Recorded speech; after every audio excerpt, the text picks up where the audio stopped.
D G I S P R نے بانی P T I کو ذہنی مریض قرار دے دیا. کہا جیل میں بیٹھا ذہنی مریض قومی سلامتی کے لیے خطرہ بن چکا. اس کا بیانیہ اب نہیں چلے گا. وہ ذہنی مریض فوج اور اس کے سربراہ کے خلاف زہر اگل رہا ہے. تم ہو کون؟ یہ کہتے ہیں فوج نہیں فرد واحد کے خلاف ہے. ہم ایک ادارہ ہیں. اس کا باپ بھی فوج میں درار نہیں ڈال سکتا. D G I S P R نے کہا اپنی اولادوں کو اس فوج میں بھیجو. انہیں تو باہر رکھا ہوا ہے. اپنی اولاد کو خوارج اور بھارتی فوج کے آگے بھیجو. ماضی کے سیاستدانوں نے کبھی ایسا کام نہیں کیا جو یہ شخص کر رہا ہے. جو ہم نے آج کہا پہلے کبھی نہیں کہا. جو انہوں نے کیا وہ پہلے بھی کبھی کسی نے نہیں کیا.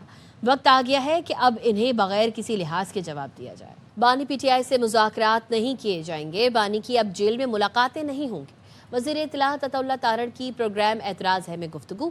کہا D G I S P R کی پریس کانفرنس کے ایک ایک لفظ کی تائید کرتا ہوں. جیل میں بیٹھا شخص کنفیوژن کا شکار ہے. جیل مینول کلیئر ہے. ملاقات میں سیاسی بات نہیں ہونی چاہیے. بانی پی ٹی آئی کی بہنوں کو شرم سے ڈوب مرنا چاہیے جو بھارتی چینلز پر ملک کے خلاف بات کرتی ہیں. اڈیالہ جیل کے باہر بہت تماشا لگ گیا. اب ایسا نہیں کرنے دیا جائے گا. اڈیالہ جیل کے باہر آئے تو کارروائی ہوگی.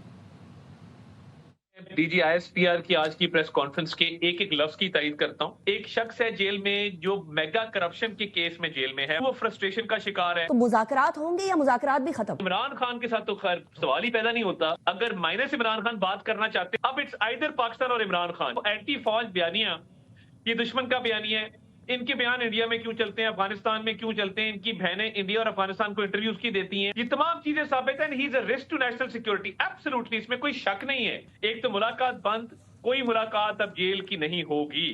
جیل مینول جیل رولز کے اندر آپ سیاسی گفتگو اندر نہیں کر سکتے. آپ اندر ریاست کے خلاف سازشیں نہیں کر سکتے. آپ جو کام کر رہے ہیں آپ کو لوگوں کو تو شرم سے ڈوب مرنا چاہیے تینوں بہنوں کو کہ انڈین چینلز پہ جا کے پاکستان کے خلاف بات کرنا نہ وہاں پہ لا اینڈ آرڈر کریٹ کرنے دیں گے سچویشن باہر. یہ آئے پرچے ہوں, گرفتاریاں ہوں گی اور کوئی جیل کے باہر تماشا نہیں لگ سکے گا. پوچھ رہی ہوں بین لگے گا, آپ نے کہا بین نہیں لگے گا. پارٹی سے پرابلم نہیں ہے, عمران خان صاحب سے پرابلم ہے. میں نے یہ نہیں کہا کہ بین نہیں لگے گا. اچھا پاسبلٹی میں نے یہ کہا کہ یہ ایک لیگل ایشو ہے, اس پہ ایک بات چیت ہو رہی ہے, دیکھتے ہیں. اس ذہنی مریض نے ہمیشہ پاکستان کے خلاف بیانیہ بنایا. پہلے کہتا تھا بیرون ملک پاکستانی ملک میں پیسہ نہ بھیجیں تاکہ پاکستان ڈیفالٹ ہو جائے. آئی ایم ایف کو خط لکھا معاہدہ نہ کریں تاکہ ملک ڈیفالٹ ہو جائے. سول نافرمانی کی تحریک چلائی, بجلی کے بل جلائے تاکہ پاکستان میں انتشار پھیلے. D G I S P R نے کہا جیل میں بیٹھا شخص کبھی کہتا ہے اس فوج کی لیڈرشپ کو ٹارگٹ کرے جس نے مارکہ حق میں بھارت کی 8 گنا بڑی فوج کو شکست دی. یہ ایجنڈا صرف اس کا ہو سکتا ہے جو یہ چاہتا ہے فوج دہشت گردوں کے خلاف پاکستانی عوام کی ڈھال نہ بنے. یہ اجازت نہیں دیں گے کہ پاکستانی عوام کو فوج کے خلاف بھڑکائیں. یہی فوج ہے جو دہشت گردوں اور عوام کے درمیان کھڑی ہے. D G I S P R lieutenant general Ahmed Sharif نے کہا جو اپنی فوج پر حملہ کرتا ہے کیا وہ کسی اور فوج کے لیے اسپیس کریٹ کرنا چاہتا ہے؟ ہم بھی جانتے ہیں, عوام کو بھی معلوم ہے یہ نہیں ہو سکتا. درخواست ہے اپنی سیاست کو پاکستانی فوج سے دور رکھیں. آپ اپنی سیاست خود کریں. مسلح افواج کا میجر شبیر شریف شہید کی 54ویں برسی پر خراج عقیدت. Chief of defence forces field marshal Syed Asim Munir, naval chief admiral Naveed Ashraf, air chief marshal Zaheer Ahmed Babar Sidhu کا میجر شبیر شریف شہید کو خراج عقیدت. میجر شبیر شریف شہید کی بہادری, فرض شناسی قوم کا عظیم فخر ہے. ان کی قربانی کو ہمیشہ یاد رکھا جائے گا. Chief of defence forces field marshal Syed Asim Munir نے کہا کہ شہداء کی جرات اور وفا قوم کے دلوں میں ہمیشہ زندہ رہتی ہے. میجر شبیر شریف شہید نے 1971 کی جنگ میں سلیمان کی سیکٹر میں بہادری کی نئی تاریخ رقم کی. انہوں نے 5 اور 6 دسمبر کی درمیانی شب جام شہادت نوش کرنے سے قبل دشمن کمانڈر میجر نارائن سنگھ کو ہلاک کیا اور متعدد بھارتی حملے ناکام بنائے.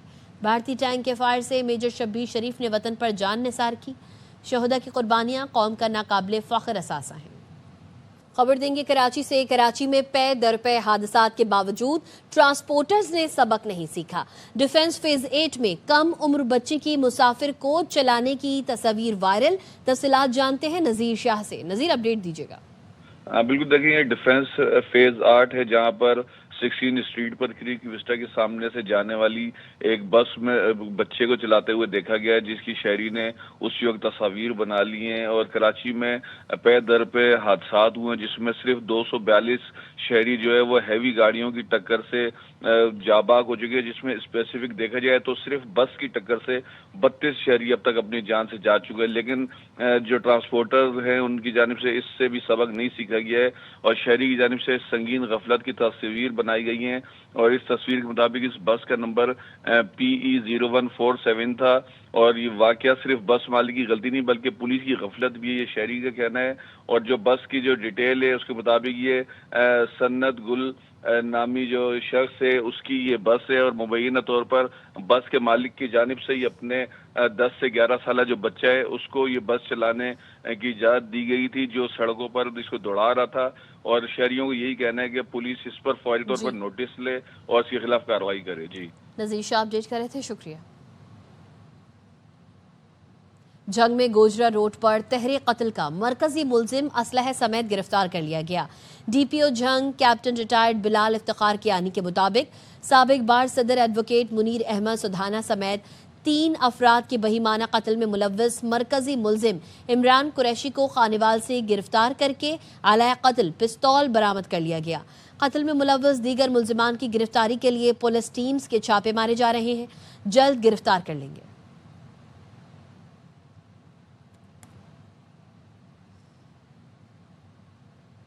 کوٹادو میں زمین کے تنازع پر جھگڑے میں خواتین کو تشدد کا نشانہ بنایا گیا۔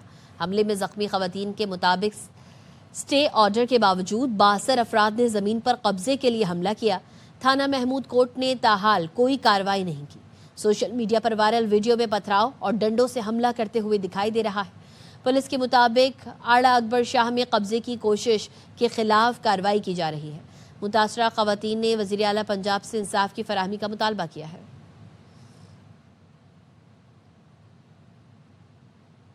سپر ہائی وے نیو سبزی منڈی کے علاقے میں موٹر سائیکل چور گروہ سرگرم ہو گیا۔ شہری کی موٹر سائیکل چوری کی CCTV فوٹیج سامنے آ گئی ہے۔ افضل خان سے مزید جانتے ہیں۔ افضل بتائیے گا۔ ہائی وے نیو سبزی منڈی کے اندر شہری کی موٹر سائیکل چوری کی واردات ہوئی ہے، اور اس واردات کی CCTV فوٹیج میں دیکھا جا سکتا ہے کہ چور موٹر سائیکل پر بیٹھ کر موبائل کان سے لگا لیتا ہے، کافی دیر موٹر سائیکل پر بیٹھ کر ارد گرد کا جائزہ لے رہا ہوتا ہے، موبائل پر بات کرتے کرتے موٹر سائیکل اسٹارٹ کرتا ہے اور موٹر سائیکل لے کر فرار ہو جاتا ہے۔ متاثرہ شہری نے سائٹ سپر ہائی وے تھانے میں موٹر سائیکل چوری کے حوالے سے درخواست دے دی ہے، اور پولیس کا کہنا ہے کہ موٹر سائیکل کی برآمدگی کے لیے کوششیں کی جا رہی ہیں۔ علاقہ وکیلوں کا کہنا ہے کہ موٹر سائیکل چوری کے واقعات بڑھ رہے ہیں، اور یہاں پر کم عمر ملزمان کا گینگ سرگرم ہے جو کہ اکثر یہاں سے شہریوں کی موٹر سائیکلیں چوری کر لیتا ہے۔ جی افضل خان اپڈیٹ کر رہے تھے، شکریہ۔ کراچی کے علاقے گزری میں نورانی مسجد کے قریب گھریلو جھگڑے میں شوہر بیوی اور بیٹی پر چھری کے وار کر کے فرار ہو گیا۔ پولیس کے مطابق واقعہ میاں بیوی کے جھگڑے کے دوران پیش آیا۔ چھری کے وار سے 45 سالہ کلثوم موقع پر جبکہ 12 سال کی مریم اسپتال لے جاتے ہوئے دم توڑ گئی۔ کلفٹن پولیس نے ملزم سمیع اللہ کو حراست میں لے لیا ہے۔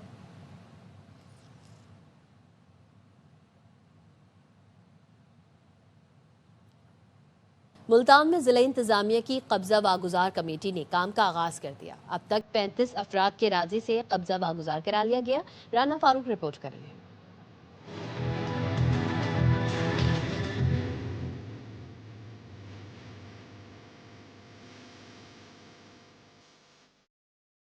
حکومت پنجاب کی جانب سے زمینوں پر غیر قانونی قبضے، دھوکہ دہی اور جعلی لین دین کو روکنے کے لیے تحفظ حق ملکیت آرڈیننس 2025 نافذ کر دیا گیا ہے۔ Additional deputy commissioner revenue Multan Muhammad Abu Bakr کا کہنا ہے اس آرڈیننس کے تحت 5 سے 10 سال سزائیں مقرر کی گئی ہیں۔ تحفظ پراپرٹی آرڈیننس کے تحت اگر کوئی شخص کسی کے رقبے پہ ناجائز قبضہ کرتا ہے تو اس کی منیمم سزا 5 سال ہے، میکسیمم سزا 10 سال ہے۔ اس آرڈیننس کے تحت ایک کمیٹی ہے، اس کمیٹی کو ڈپٹی کمشنر صاحب چیئر کرتے ہیں۔ ایڈیشنل ڈپٹی کمشنر ریونیو محمد ابو بکر کے مطابق ملتان میں کمیٹی نے کام کا آغاز کر دیا ہے اور 35 قبضے واگزار کرا لیے گئے ہیں۔ ہم نے 66 کیسز سنے ہیں پچھلے کوئی 8 دن کے اندر، اور اس میں سے 35 کیسز ایسے ہیں جس کے اندر ہم نے پوزیشنز ہینڈ اوور کر دیے ہیں۔ 31 کیسز ریجیکٹ ہوئے تھے جس کے اندر اپلیکینٹس یا تو اونر نہیں تھے یا ان کے پاس آلریڈی پوزیشن تھا۔ تحفظ حق ملکیت آرڈیننس کے نفاذ کا اولین مقصد بیواؤں اور یتیموں کو ان کا حق دلوانا ہے۔ شہری پورٹل پر درخواست دے سکتے ہیں جس کا فیصلہ 90 روز میں ڈسٹرکٹ کمیٹی کرنے کی پابند ہے۔ کیمرہ مین عثمان علی کے ساتھ رانا فاروق، ARY نیوز۔ خبروں سے فی الوقت اتنا ہی، دیکھتے رہیے ARY نیوز۔